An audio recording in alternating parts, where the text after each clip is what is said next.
ousadia ou covardia? Ser covarde ou ser ousado? Como agir diante de algumas situações em que somos expostos? Muitas delas tentações, desejos pecaminosos e situações que nos são postos, tentando assim fazer com que a gente satisfaça a nossa carne e não a vontade de Deus.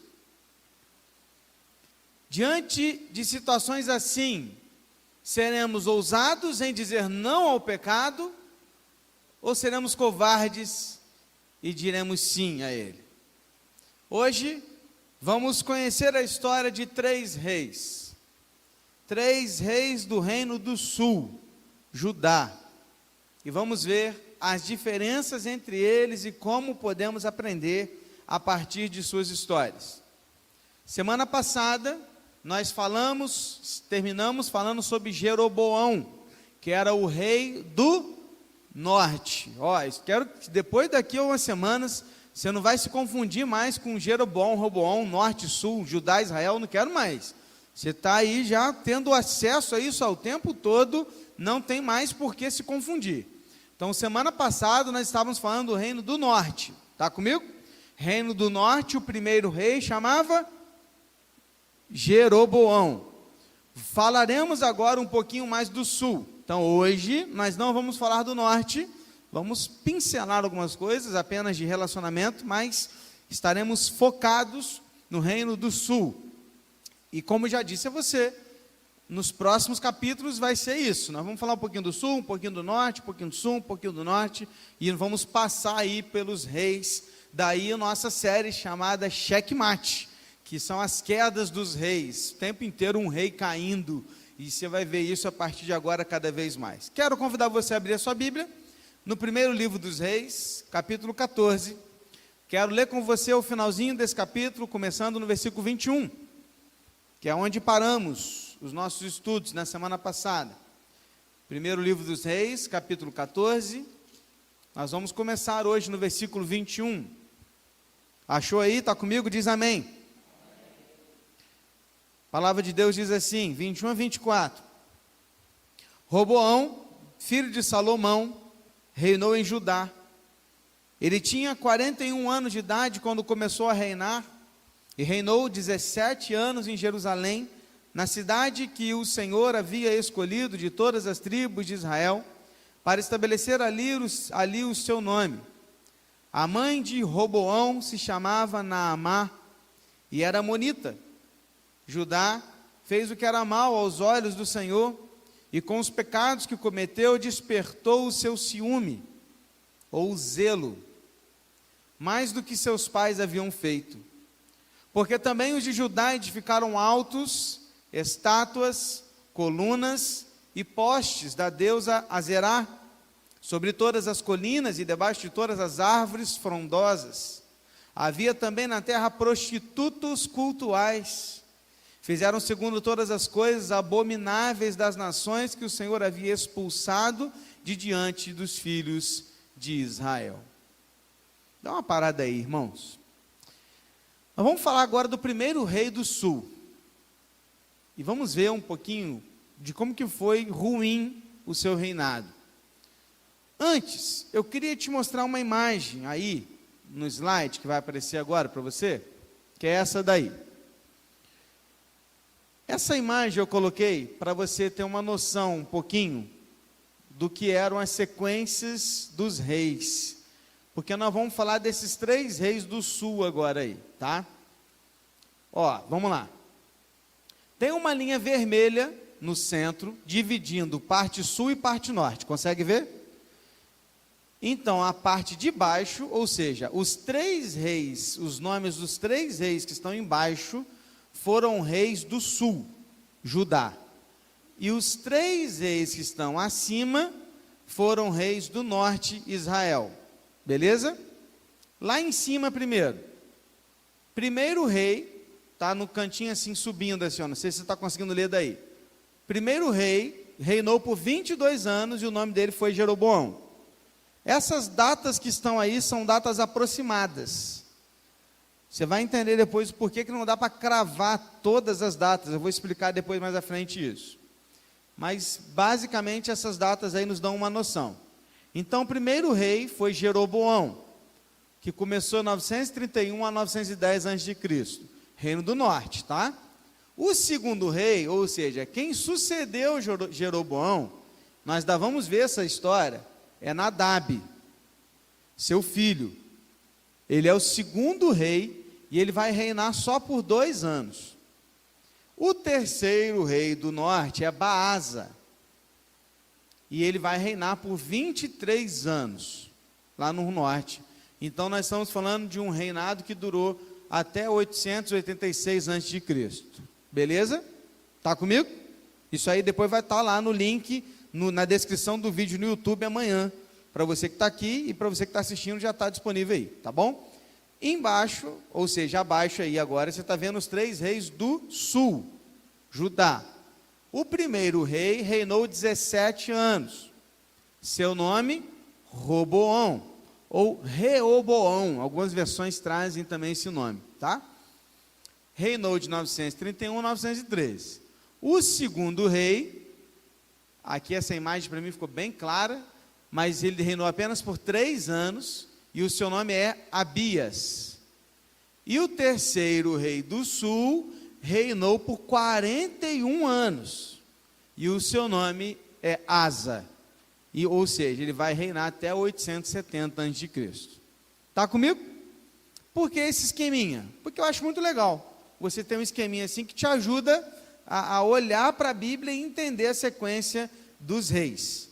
Então, só para você ter uma ideia inicial dos reis, 3 primeiros reis do sul e os 3 primeiros reis do norte. Hoje nós falaremos dos 3 de baixo, e o primeiro que estamos falando é Roboão. Roboão está no texto que acabamos de ler. Interessante pensar que Roboão andou com Deus por 3 anos. No 4º ano de reinado, ele começou a abandonar o Senhor e fazer tudo o que desagradava a Deus. Cara, presta atenção. Antes de eu voltar para o texto, entenda uma coisa aqui. Olha aqui para mim, olha aqui para mim. Está olhando? Presta atenção. Deus fez uma aliança com o povo chamado Israel. Deus fez uma aliança a partir de Abraão, Isaac e Jacó, depois reforçou isso com Davi, mas havia uma aliança feita com este povo. Esta aliança, ela pode corresponder ao que a gente tem mais próximo de uma aliança de casamento. É uma aliança feita com o povo, ou seja, como se Deus fosse casado com Israel. Ok? Há aqui uma figura de casamento, presta atenção, uma figura, não estou dizendo que é um casamento, mas é uma figura de casamento, em que o Israel é chamado por vezes de esposa de Deus, assim como a igreja é chamada de noiva de Cristo. Então há aqui um relacionamento feito por intermédio de uma aliança. Isso quer dizer que qualquer tipo de idolatria também era comparado com adultério. Queridos, é por isso que a família é tão importante e valiosa na palavra de Deus. Nós vamos entrar no mês da família, todo maio a gente fala muito sobre família. Não à toa o casamento aponta para a imagem de Deus. Não à toa Deus detesta o divórcio e o adultério. Por quê? Porque adultério e idolatria são como uma coisa igual. Idolatria é igual a adultério, adultério é igual a idolatria. Pronto, fica mais fácil, né? Para você entender. Quando a gente entende isso, ao ler o versículo 22, fica mais fácil. Então presta atenção. Se a aliança que Deus faz com Israel tem uma figura de um casamento, no versículo 22, quando eu leio, Judá, que é o povo de Israel, tá? Judá fez o que era mal aos olhos do Senhor. e com os pecados que cometeu, despertou o seu ciúme. Alguém está com ciúme na Bíblia aí? Leu o ciúme? Na sua versão, quem está? Levanta a mão, por favor. Aqui. Quem está com zelo? Levanta a mão. Uma grande parte ainda está com zelo. Mais do que os seus pais haviam feito. Presta atenção. Quando eu leio essa palavra no hebraico, é a palavra kiné. Essa palavra do hebraico, ela pode tanto ter um sentido positivo quanto um sentido negativo. Daí a diferença em você ler muitas vezes zelo em uma versão e ciúme na outra versão. Porque o zelo traz uma ideia positiva, certo? Alguém zeloso, alguém que zela, é alguém positivo. E a ideia do ciúme traz uma ideia negativa. Ok? Então esta palavra, ela pode trazer tanto esse sentido positivo quanto negativo. O positivo traz a ideia de advogar zelosamente em benefício de outro, mas o negativo traz a ideia de um rancor e um ressentimento de alguém. Ambas, ou seja, os ambos sentidos, traz a ideia de uma ação enérgica, intensa e colérica. Como assim, pastor? A kiné de Deus, ou seja, o ciúme, o zelo aqui, esse termo no hebraico de Deus, é a reação ardente, intensa de Deus, diante da usurpação dos direitos com relação a Israel. É a violação de Israel com relação à aliança. Por quê? Porque esta aliança representa um casamento. Então, quando eu entendo que isso figura um casamento, eu olho para agora essa frase e eu penso, quando o povo de Deus começou a idolatrar, desagradando a Deus, isso causou em Deus ciúme, não esse ciúme bobo que a gente tem, não é esse tipo de ciúme que o texto está falando, o texto está trazendo uma ideia de uma reação tão irada, de uma atitude de alguém que você ama, que está te traindo por outro que só te faz mal. Pegou a ideia? Essa é a ideia do texto. Então, quando eu olho para o texto no versículo 22, eu leio assim: Judá fez o que era mal aos olhos do Senhor, e com os pecados que cometeu, despertou a ira de Deus diante dele, porque havia uma aliança entre eles, e essa aliança estava sendo quebrada pela parte de Israel, e Deus, se sentindo traído, olhava para aquela situação e estava irado com aquilo. Está entendendo, irmão? Sério, está entendendo? Ficou claro para você? Então, quando eu olho para esse texto, faz sentido quando eu entendo aqui essa ideia do ciúme, essa ideia do zelo. Presta atenção, Paulo, por exemplo, ele vai usar a imagem do casamento ao advertir a igreja para que ficasse longe da idolatria pagã, em 1 Coríntios 10, 22. Veja que Paulo usa a figura do casamento para dizer: igreja, tenha uma aliança com Deus, com Cristo, e não se envolva com os pagãos como adultério. Tiago vai chamar os cristãos profanos de adúlteros, não de idólatras, mas de adúlteros. Por quê? Porque há uma ideia aqui de uma aliança, irmãos. E quando eu quebro uma aliança, eu estou adulterando esta aliança. O que estava acontecendo aqui era um povo chamado Judá, que havia recebido tudo de Deus, de uma aliança feita por Deus, e esse povo Judá estava virando as costas para esse Deus, para flertar com outros ídolos que sequer existiam. Mas o que eles faziam, pastor? O que estava desrespeitando tanto a Deus? Veja os versículos adiante, vem comigo. Versículo 23. Porque também os de Judá edificaram altos, estátuas, colunas e postes da deusa Azerá, sobre todas as colinas e debaixo de todas as árvores frondosas. E haviam também na terra prostitutos cultuais. Presta atenção o que eles faziam. O Roboão, esse primeiro rei, permitiu e construiu santuários, altares e postes a outros deuses daquele povo chamado Canaã. Dentre esses deuses havia uma que naquele tempo estava sendo muito adorada, que era chamada Azerá. Era uma deusa.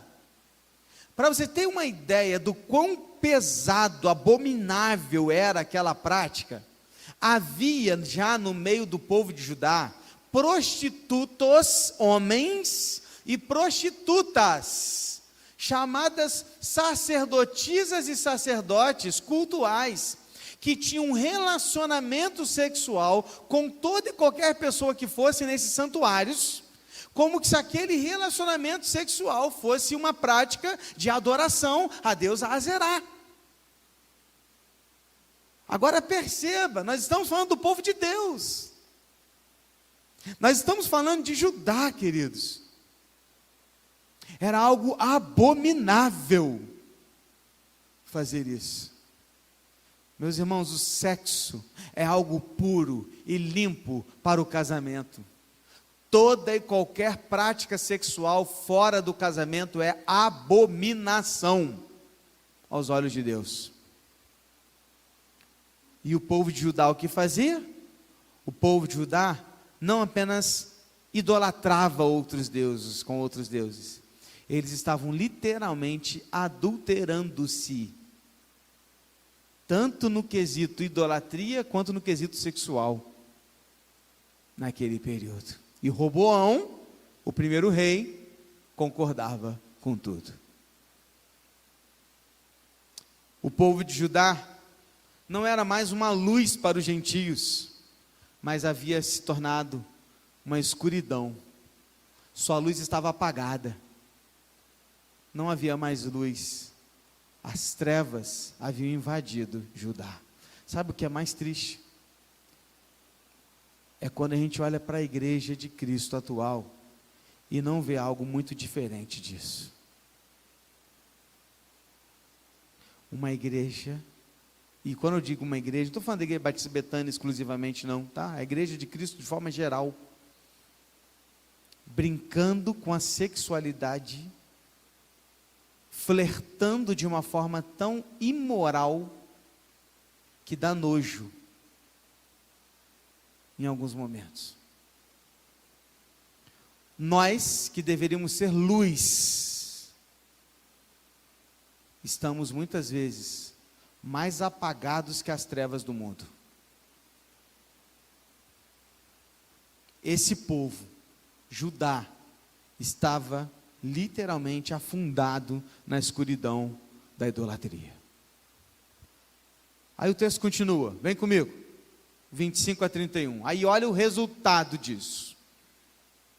No 5º ano do reinado de Roboão, então nós falamos, 3 anos ele foi legal, obedeceu a Deus. O 4º ano ele começou a fazer tudo errado. No 5º ano, perceba a sequência, no 5º ano, versículo 25, do reinado de Roboão, Sisaque, rei do Egito, atacou Jerusalém. Levou embora os tesouros da casa do Senhor e os tesouros do palácio real. Levou tudo, inclusive todos os escudos de ouro que Salomão tinha feito. Lembra dos escudos de ouro? Levou tudo. 27. Em lugar destes, o rei Roboão fez escudos de bronze e os entregou nas mãos dos capitães da guarda, que guardavam o portão do palácio real. Toda vez que o rei entrava na casa do Senhor, os da guarda usavam os escudos e depois os devolviam à câmara da guarda. Quanto aos demais atos de Roboão e a tudo que ele fez, não está tudo escrito no livro de história dos reis de Judá? Roboão e Jeroboão estiveram sempre em guerra. Roboão morreu e foi sepultado nos túmulos de seus pais, na cidade de Davi. A mãe dele se chamava Naamá e era amonita. E Abias, o segundo rei aí, filho de Roboão, reinou em seu lugar. Queridos, presta atenção. Olha a sequência. Deus abençoa o povo, faz uma aliança com ele. Aí esse povo vem, vira as costas para Deus, trai Deus, adultera contra Deus, prostitui contra Deus, idolatra Deus. Aí Deus o que faz? Disciplina. O resultado é a disciplina. Deus sempre disciplina o seu povo com o objetivo que este encontre arrependimento e perdão. Nós não disciplinamos filhos para que continuem fazendo o errado, mas disciplinamos filhos para que se arrependam e mudem de prática. A mesma coisa Deus está fazendo com o seu povo aqui, como faz até hoje, irmãos. O que Ele faz? Levanta um rei do Egito, chamado Sisaque. Esse camarada invade as terras de Judá, chega até Jerusalém, rouba os palácios, o palácio do rei, leva alguns dos seus tesouros, leva os tesouros do templo, leva os escudos de ouro de Salomão, que era um luxo, leva tudo. E assim Deus está falando para Roboão: muda, povo, aprende. É a forma da disciplina de Deus. Porque, irmãos, pode colocar a próxima, Lucas. Sempre que o povo de Deus é disciplinado em decorrência de seus pecados, pode recomeçar ouvindo a palavra de Deus e humilhando-se diante do Deus da palavra. Sempre, irmãos. Sempre. Sempre nós podemos correr para Deus diante da disciplina que nos foi dada. É isso que Deus espera de nós, que a gente se humilhe diante dEle e ouça a sua palavra. Para quê? Para recomeçar. Para recomeçar. Segundo o livro de Crônicas, eu já te falei que Crônicas e Reis são livros paralelos. Segundo o livro de Crônicas, Roboão e seus oficiais se humilharam diante de Deus. Aqui nos Reis não está escrito isso.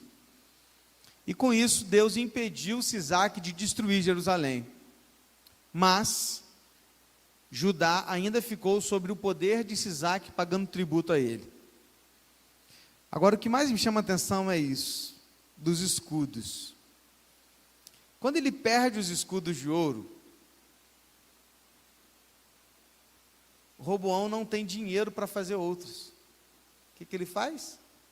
Escudos de bronze. Substitui os escudos de ouro pelos escudos de bronze. E sabe o que ele faz? Toca a vida. Continua tocando a vida. Como se nada tivesse acontecido, irmãos. Como se os escudos de bronze foram iguais aos escudos de ouro.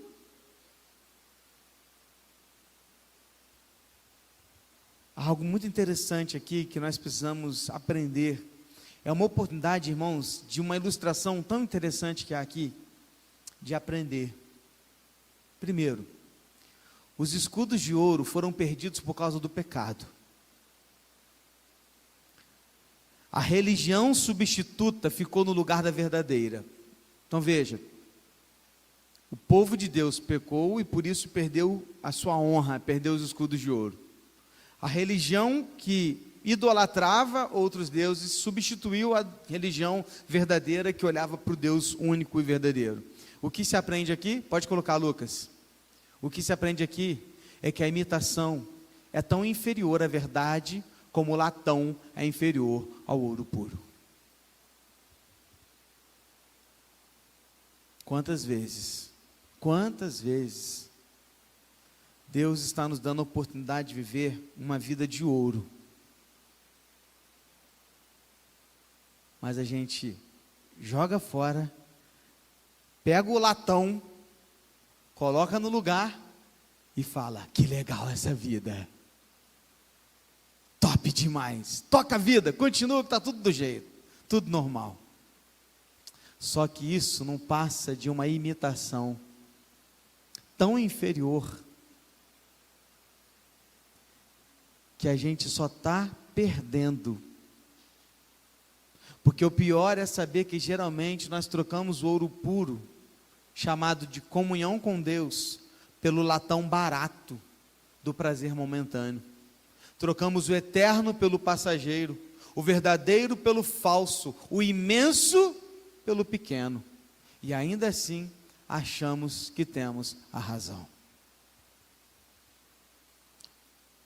Infelizmente, muitas vezes nós somos covardes.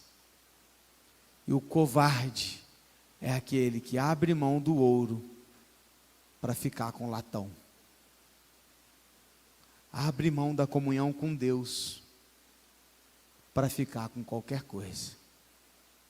Porque para ficar com ouro, eu tenho que ter ousadia. Entenda ouro como presença e comunhão com Deus, e não riquezas. Porque não estamos falando de riqueza agora, tá bom? Nós estamos falando de honra, nós estamos falando de vida com Deus. Qual é a sua atitude diante disso? Você tem vivido uma vida de imitação barata, tal qual é o latão, imitando o ouro? Ou você está realmente vivendo uma vida íntima e verdadeira com Deus, sem ficar fingindo para os outros quem você não é? Ousadia ou covardia? Roboão foi pelo caminho de todos os mortais, morreu aos 58 anos de idade, reinou por 17 anos, não sabemos ao certo se a sua humilhação ou seu arrependimento foram genuínos e se duraram por muito tempo, crônicas e reis não dizem, mas é fato que Roboão não fez o que agrada a Deus. Covarde ele foi. Aí o texto continua, capítulo 15, versículo 1. Ele começa dizendo assim, olha: no 18º ano do reinado de Jeroboão, filho de Nebate, Abias começou a reinar sobre Judá. Parei. Dá uma pausa aí. Aqui umas questões históricas aqui agora. Eu não sei você, mas sempre que eu li esses livros de reis, eu ficava com a pulga atrás da orelha. Que eu começava a ler, eu ficava assim, como assim? No 18º ano do reinado de Jeroboão, começou a reinar outro? Não estou entendendo, 2 reis? Você não ficava com essa pulga atrás da orelha? Eu ficava. Então vamos entender a parada? A partir de agora, veja isso. Próximo slide, Lucas. Para te ajudar a entender um pouquinho mais toda essa história. Vamos lá, de novo. A setinha ficou longe da televisão aqui para mim. Mas vamos lá, lá do seu lado direito, você está vendo 2 setas, uma apontando para cima, uma apontando para baixo, meio que cortadas, mas dizendo Israel para cima e Judá para baixo, certo? Esse é o problema de quando você não pede o vaguinho para fazer. E é você que faz, entendeu? É isso aí, não tem jeito. Mas vamos lá, isso aí era para ser uma linha do tempo, mais ou menos, para você ter uma ideia. Essa linha central aí, não, pode voltar, Lucas, aí. Essa linha central, ele está cortando de novo, cortando o Reino do Sul e o Reino do Norte, beleza? Então vamos lá. Lá no cantinho esquerdo, seu cantinho esquerdo, está lá, 931 a.C., que você não está lendo tudo, mas está isso aí. Então ali é o ponto zero, é o start, beleza? Então no start começou Jeroboão ao norte, Roboão ao sul. Aí o capítulo 15 está agora, pode pôr, Lucas, agora, nessa linha azul aí, ó. Viu que entrou uma linha azul na parada? Então, capítulo 15, versículo 1, está falando assim, olha, no 18º ano do reinado de Jeroboão. Opa, agora faz sentido. Jeroboão é o rei de onde? Do norte. Então, olha lá, no 18º, lá do rei do norte, começou a reinar um rei do sul, Abias, está vendo? Como é que faz sentido agora? E aí, quando você lê agora a Bíblia, nesses momentos dos reis, você vai entender essa parada, vai acontecer tanto de um lado quanto do outro. Então olha só, começou a reinar o rei Abias, que é mais ou menos ali 913 a.C., que ele começa a reinar. E você vai ver que o Abias, ele vai reinar pouquinho, e ele vai sair antes de Jeroboão sair do trono, você está vendo lá? Que a linha de Jeroboão está um pouquinho mais à frente, ou seja, enquanto Jeroboão reinou no norte, passaram 3 reis no sul, Roboão, Abias e começou Asa, logo depois ele vai morrer, Jeroboão vai morrer e Asa vai reinar por 41 anos, enquanto isso lá em cima, Jeroboão está reinando até o início do reinado do Reino do Sul de Asa. Ajudou um pouquinho ou te piorou? Ajudou, né? Eu acho que às vezes ajuda, porque faz sentido você olhar assim, e você vê ali aquela linha azul ali, é o capítulo 15, versículo 1, então está acontecendo ali, naquele momento, aquele tempo da história, quando Abias começa.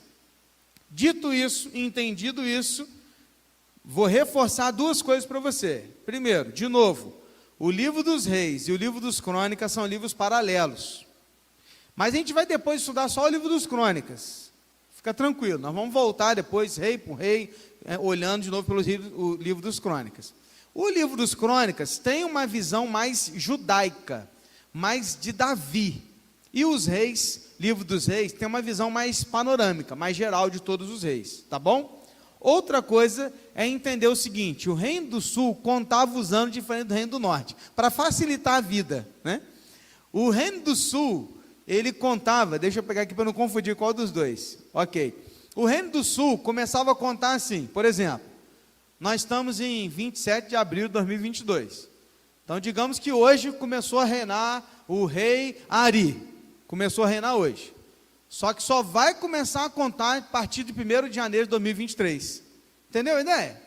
Mesmo que ele tenha reinado esse período, ele só vai começar a contar, então começa a contar o primeiro ano só em 2023 para 2024, o reino do norte não, já conta a partir desse momento, aí que dá essa confusão, às vezes de datas, por isso que às vezes a gente se perde um pouco, tá?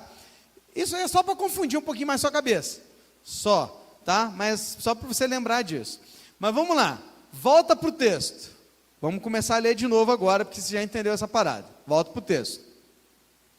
No 18º ano do reinado de Jeroboão, rei do norte, filho de Nebate, Abias começou a reinar sobre Judá, rei do sul. Versículo 2. Ele reinou 3 anos em Jerusalém.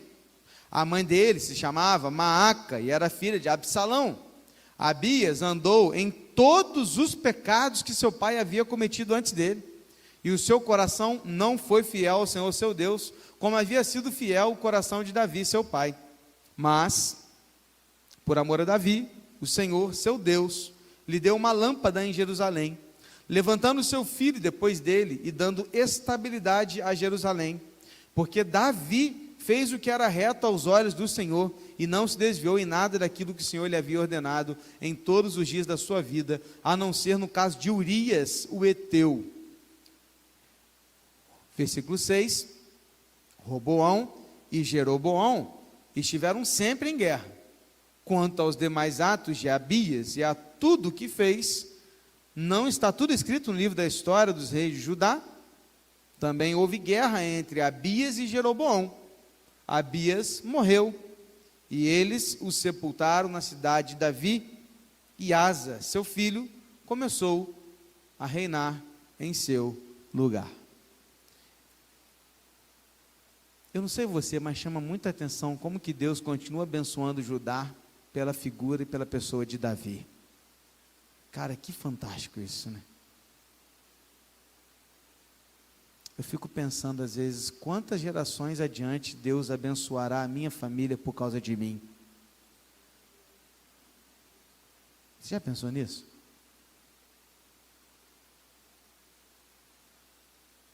Se fosse contar uma história da sua família um dia, falar assim, o seu neto, não fez muito o que Deus agrada, mas Deus o abençoou pela sua fidelidade a você.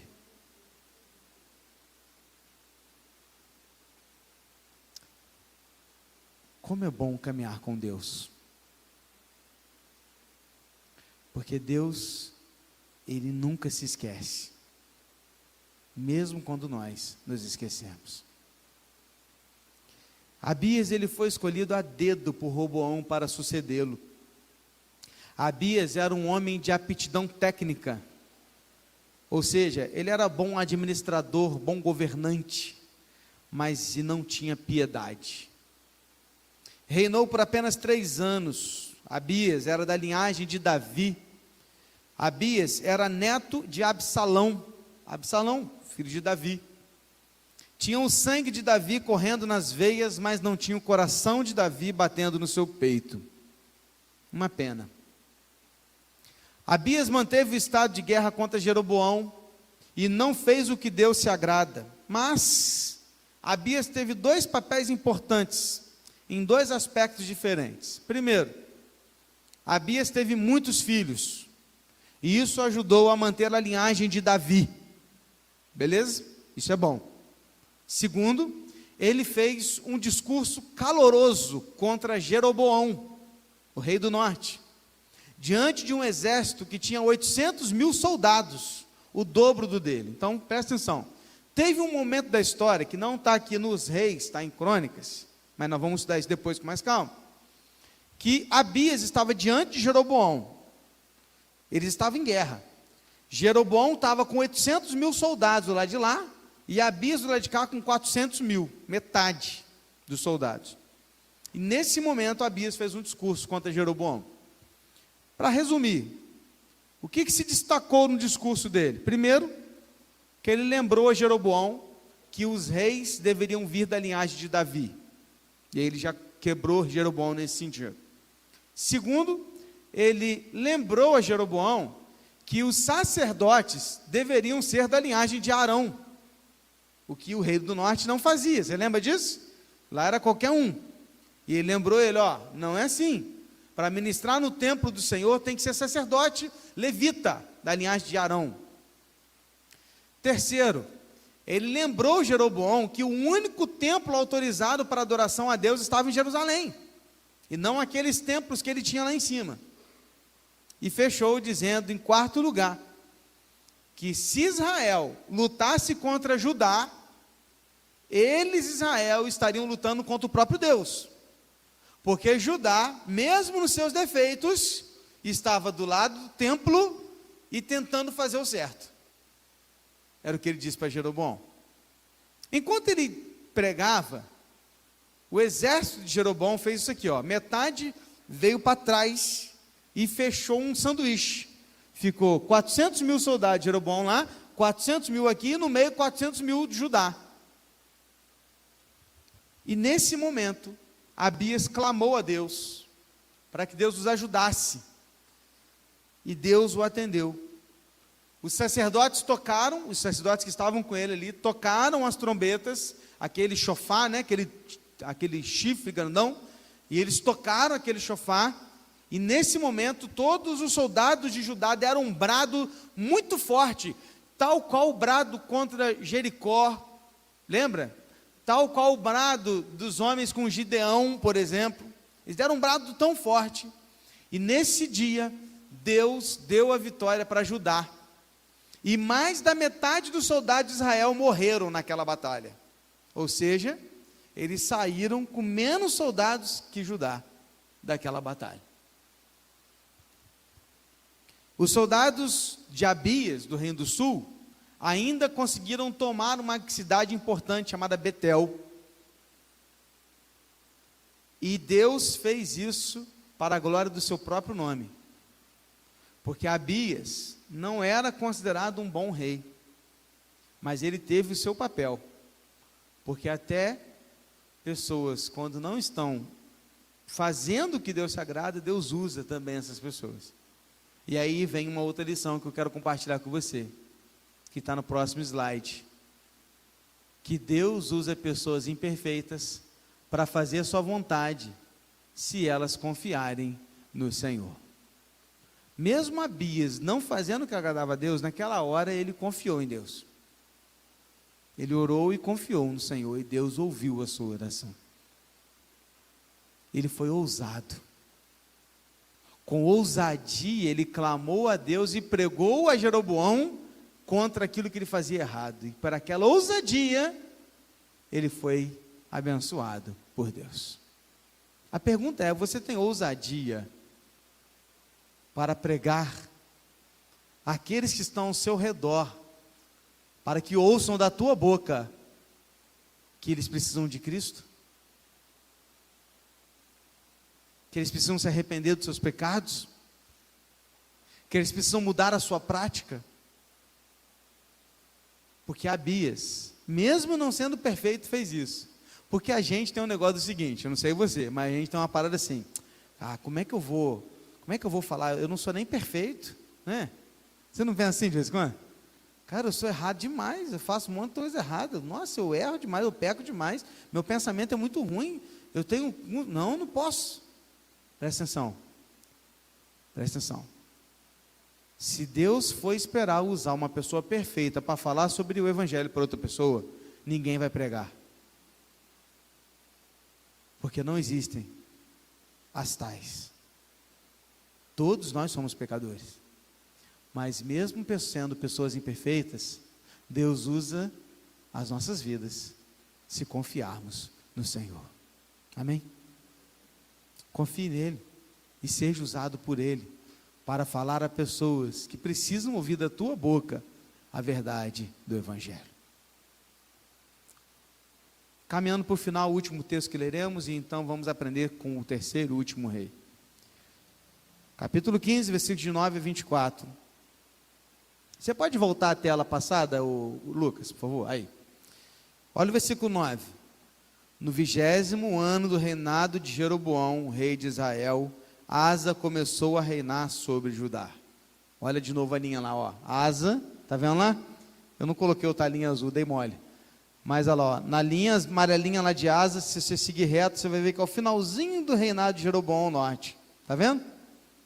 Então, lá no finalzinho do reinado de Jeroboão, começou a reinar Asa embaixo, ao sul. Então vamos lá, versículo 10. Ele reinou 41 anos em Jerusalém.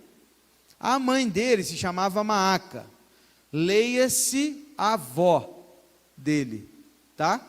Porque Maaca era a mãe do Abias. Só que no hebraico não tem essa parada. Por isso ele chamou o pai Abraão. Mesmo sendo tataravô, não, é o pai Abraão. Então a ideia de pai e mãe é a ideia daquele que está acima de mim, meu descendente, não, ascendente, né? Então, ou seja, ele é meu pai e minha mãe, tá? Então leia esse aqui, avó. Então vamos lá, continuar a leitura. A mãe, leia-se, a avó dele se chamava Maaca e era filha de Absalão. Versículo 11. Asa fez o que era reto aos olhos do Senhor. Glória a Deus, finalmente um. Como Davi, seu pai. Versículo 12. Porque tirou da terra os prostitutos cultuais, removeu todos os ídolos que seus pais fizeram. Ele depois contra a Maaca, sua mãe, da dignidade de rainha mãe, porque ela havia feito uma abominável imagem para servir de poste da deusa Azerá. O rei Asa destruiu essa imagem e a queimou no vale de Cedrom. Os lugares altos, porém, não foram destruídos. No entanto, o coração de Asa foi fiel ao Senhor durante toda a sua vida. Ele trouxe à casa do Senhor as coisas consagradas por seu pai e as coisas que ele mesmo havia consagrado: prata, ouro e utensílios. 16. Asa e Baasa, que já é o outro rei lá, ó, tá vendo? Na linha. Rei de Israel, estiveram sempre em guerra, porque Baasa, rei de Israel, invadiu Judá e começou a edificar a cidade de Ramá, para impedir a entrada e a saída do território de Asa, rei de Judá. Então Asa pegou toda a prata e ouro restante dos tesouros da casa do Senhor e os tesouros do palácio real e os entregou aos seus servos.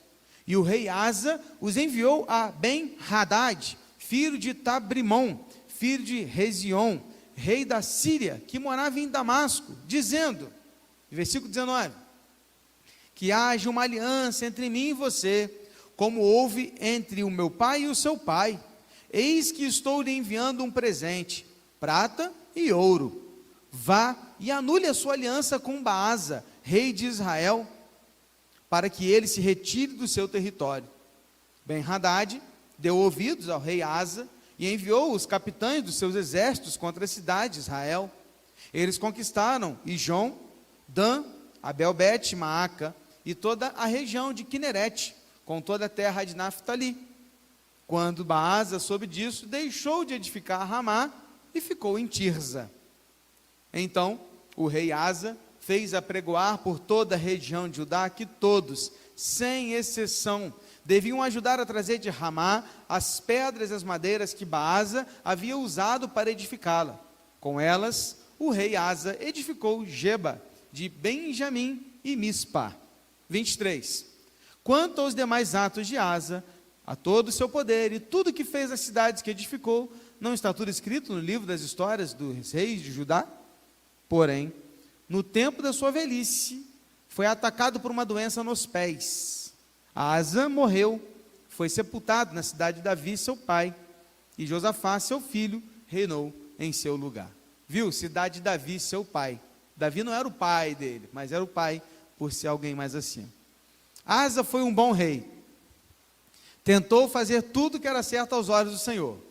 Vamos dividir um pouco a história de Asa aqui rapidinho. Primeiro que Asa desfrutou de paz. Por quê? Porque Abias, o seu antecessor, lutou contra Jeroboão e venceu essa batalha. Lembra? Isso fez com que Israel ficasse murchinho. Logo, Judá e Israel não tiveram problema de guerra nesses 10 anos. Ele só foi ter problema lá com Baasa, lá na frente, mas a gente vai ver depois.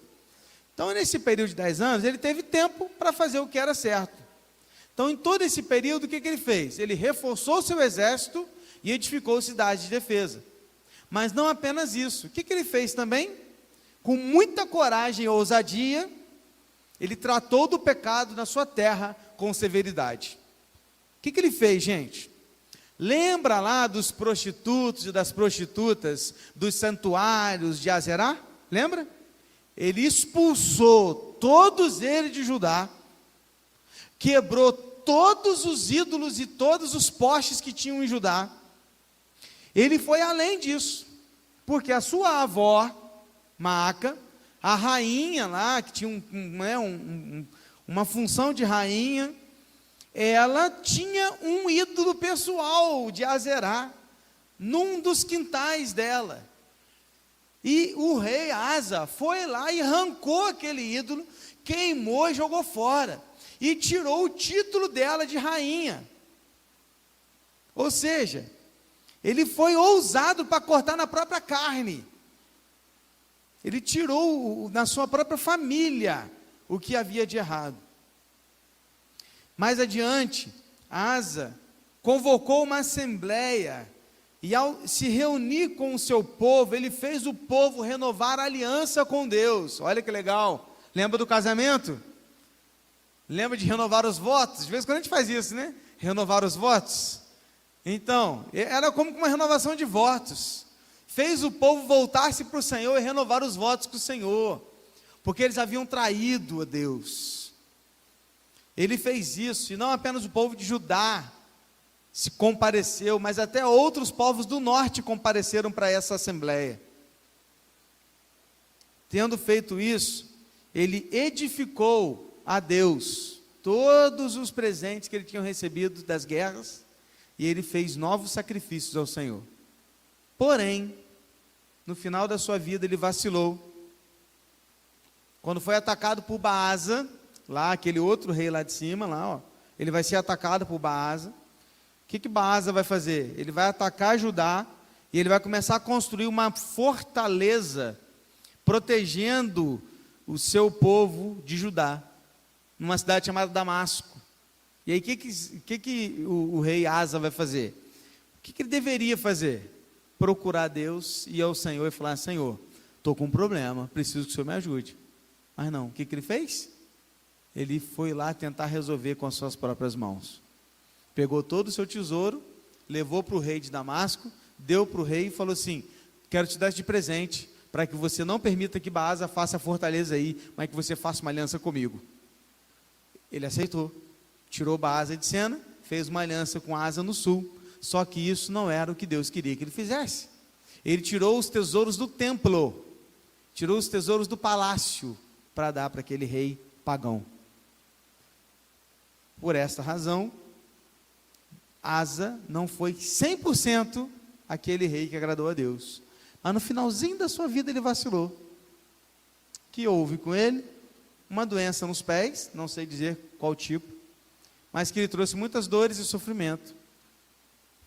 E Asa faleceu, depois de 41 anos reinando sobre Jerusalém. Seu filho Josafá vai assumir o reino do sul depois de Asa. Está comigo? Está comigo? Amém? Estamos juntos? Estamos juntos aí? Então não? Depois nós vamos estudar crônicas. E a gente vai voltar e vai ver tudo de novo. Aí de repente vai te ficar mais fácil para você entender passo a passo, com mais detalhes. Mas eu quero fechar te dizendo uma coisa. Pode ir, Lucas. Mais um. Aí. Algo que eu aprendo aqui é que nós devemos ser ousados para dizer não ao pecado em nossas vidas e sermos fiéis a Deus em todo o tempo. O que eu aprendo é que ao falar de 3 reis, nós destacamos a diferença entre eles. Qual era a diferença entre esses 3 reis? Covardia e ousadia. Aprendemos que em nossas vidas nós podemos ser ousados ou covardes diante do pecado que se apresenta. Porque é preciso coragem para dizer não àquilo que desagrada a Deus, mas agrada aos nossos corações.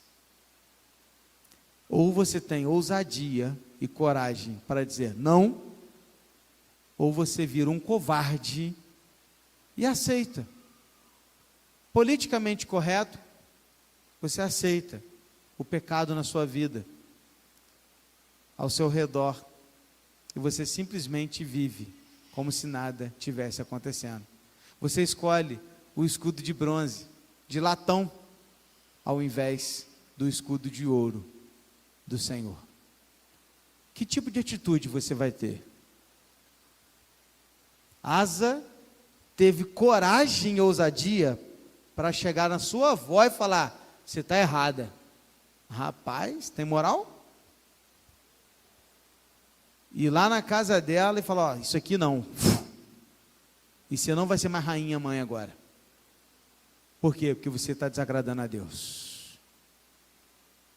Às vezes a gente não tem coragem de falar isso nem para o filho, quanto mais para alguém que está acima de nós.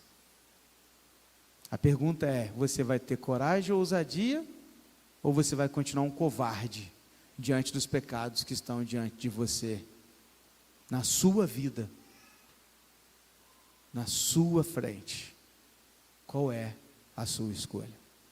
Feche seus olhos, vamos orar a Deus. Sem dúvida, Jesus pensava nisso quando disse que seríamos perseguidos pelo seu nome.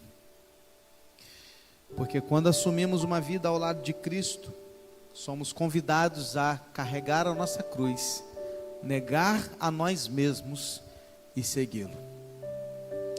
E fazer isso incomoda muita gente. Sem dúvida, Jesus pensava nisso,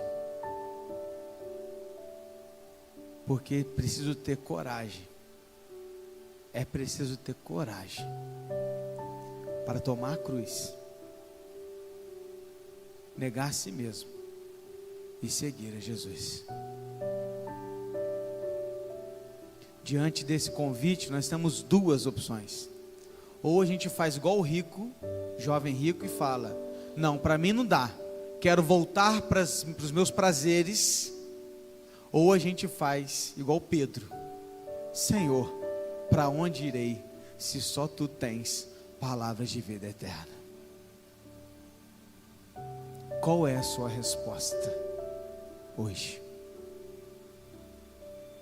Pai, estamos aqui diante do Senhor, Deus. Esse texto histórico, e como é bom contar histórias, como é gostoso participar de uma história assim, a gente se faz presente, mas ao mesmo tempo não é uma história morta, é uma história viva. Não é uma leitura passada e ultrapassada, mas é uma leitura presente e mais atual do que nós vamos ler amanhã. Porque o que estamos lendo aqui nesse texto é um desafio que é colocado diante de nós, Deus, para assumirmos posição diante do pecado nas nossas vidas, diante daquilo que é o convite do Senhor para nós, diante do momento em que o Senhor está diante de nós e diz: vinde a mim, siga-me, tome a tua cruz, entre pela porta estreita, caminhe pelo caminho apertado. Todos vão te perseguir, eles vão te odiar, e bem-aventurado será você quando for perseguido e odiado, porque eles estarão perseguindo não a você, mas a mim. Jesus Cristo disse isso. E quantas vezes, Deus, nós somos covardes. Covardes porque não temos coragem de falar a verdade do teu evangelho para quem precisamos, mas nos calamos. Covardes diante do pecado que se apresenta a nós, e aquilo nos traz prazer, e pelo prazer nós falamos sim para o pecado. Covardes somos muitas vezes diante da tua palavra, quando nos confronta, e tantas vezes voltamos para casa da mesma maneira, porque não queremos mudar. Ajuda-nos, Deus, a vencer essa covardia com a ousadia da tua palavra, que o teu Espírito que habita nas nossas vidas nos dê ousadia, porque a gente fala tanto de ousadia para encontrar o impossível, ousadia para ver o sobrenatural, ousadia para encontrar as tuas bênçãos, mas dificilmente falamos, me dê ousadia para vencer o pecado, ousadia para me arrepender dos meus erros, ousadia para orar ao Senhor todos os dias, ousadia para acordar mais cedo e ler mais da tua palavra, ousadia para falar mais do teu amor àqueles que me cercam, ousadia para dizer não para o pecado, não para a tentação. Mas a gente só pensa em ousadia quando a visão é prosperidade.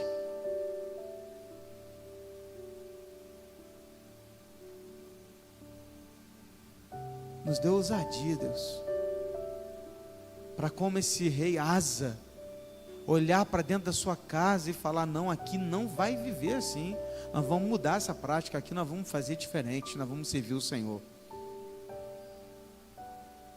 Ajuda a gente, porque como pais, às vezes nós não fazemos isso.